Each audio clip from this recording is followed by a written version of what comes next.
Baik, Assalamualaikum warahmatullahi wabarakatuh. Izin memperkenalkan diri dengan saya Zulia Nurizulala, nomor NPM 2201012026.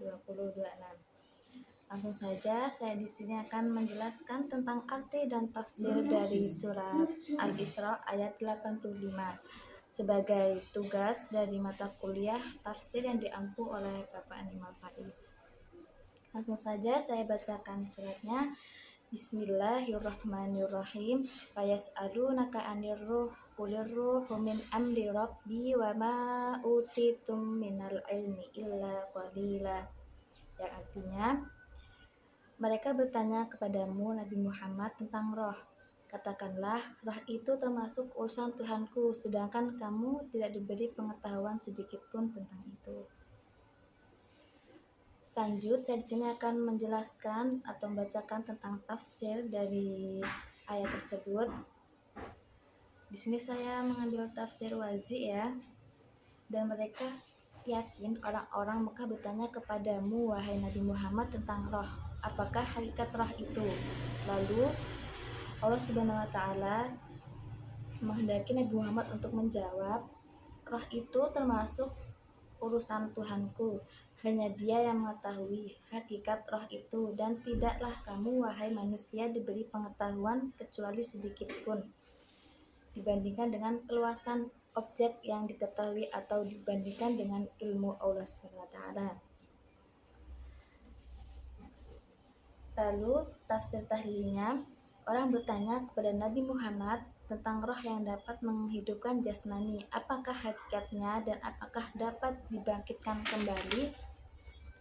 Kemudian Allah memerintahkan kepada Nabi Muhammad untuk menjawab pertanyaan itu dengan mengatakan bahwa masalah roh adalah urusan Allah, hanya Dialah yang mengetahui segala sesuatu dan Dia sendirilah yang menciptakannya. Kata roh dalam Al-Quran mempunyai 3 arti, yang salah satunya adalah roh itu yang dimaksud adalah Al-Quran sebagai firman Allah, dan demikianlah kami mewahyukan kepada Nabi Muhammad ruh atau Al-Quran tersebut. Juga sesuai dengan ayat 87 surah yang sama, yaitu surat Al-Isra, menerangkan bahwa jika Allah menghendaki atau niscaya Dia akan melenyapkan Al-Quran yang telah diturunkan kepada Nabi Muhammad. Dengan demikian Nabi tidak akan memperoleh penghinaan atau pembelaan dari yang lainnya, seperti itu. Jadi dalam tafsir yang saya bacakan tadi bisa disimpulkan bahwa mengenai roh itu tidaklah manusia tahu kecuali Allah, karena pada surat Al-Isra ayat 85 ini kaum Mekah atau beberapa orang bertanya kepada Nabi Muhammad tentang roh, lalu Nabi Muhammad mengatakan bahwa roh itu termasuk urusan Allah Subhanahu wa taala dan tidaklah sedikit pun orang diberitahu tentang itu jika Allah tidak menghendakinya, seperti itu.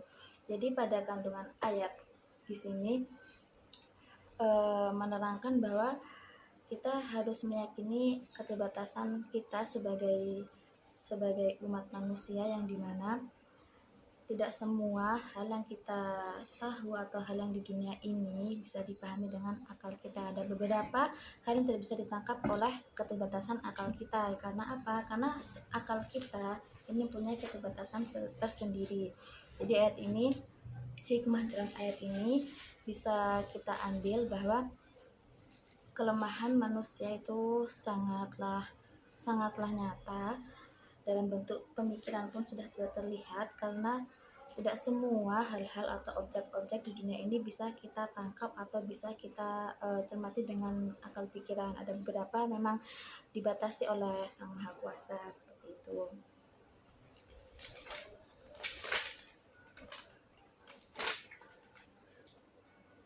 Lalu lanjut lagi, ini masih mengenai tentang tafsir ayat tersebut. Menurut jumhur ulama, kata ruh dalam ayat ini adalah roh yang ada dalam badan atau nyawa. Firman Allah dan mengatakan, ingatlah kisah Maryam yang melahirkan kehormatan, lalu kami tiupkan roh ke dalam tubuh. tubuhnya. Kami jadikan dia dan anaknya sebagai tanda kebesaran Allah Subhanahu wa taala bagi seluruh alam. Allah berfirman, maka apabila aku telah menyempurnakan kejadian tersebut dan aku telah menerapkan roh atau meniupkan roh pada jasad tersebut, pada ciptaanku ke dalamnya, maka tunduklah kamu kepadanya dengan bersujud. Ini diterangkan pada surat Al-Hijr ayat 15. Ayat-ayat di atas mengajak manusia supaya memahami isi Al-Quran yang sebenar-benarnya, dalam artian yang saya bacakan baru ini adalah tafsir tahlili ya, mungkin tidak seberapa lengkap karena sesuai dengan kemampuan saya yang saya baca dalam artikel seperti itu. Jadi bisa dapat diambil sedikit hikmah yang saya terangkan tadi, yaitu bahwa semua manusia punya keterbatasan akal. Jadi timbulnya ayat ini, kita sebagai manusia harus sadar akan keterbatasan itu. Tidak semua hal-hal mengenai apa yang kita ketahui di muka bumi ini bisa ditangkap oleh otak kita, karena otak kita tuh punya keterbatasan tersendiri. Seperti itu teman-teman.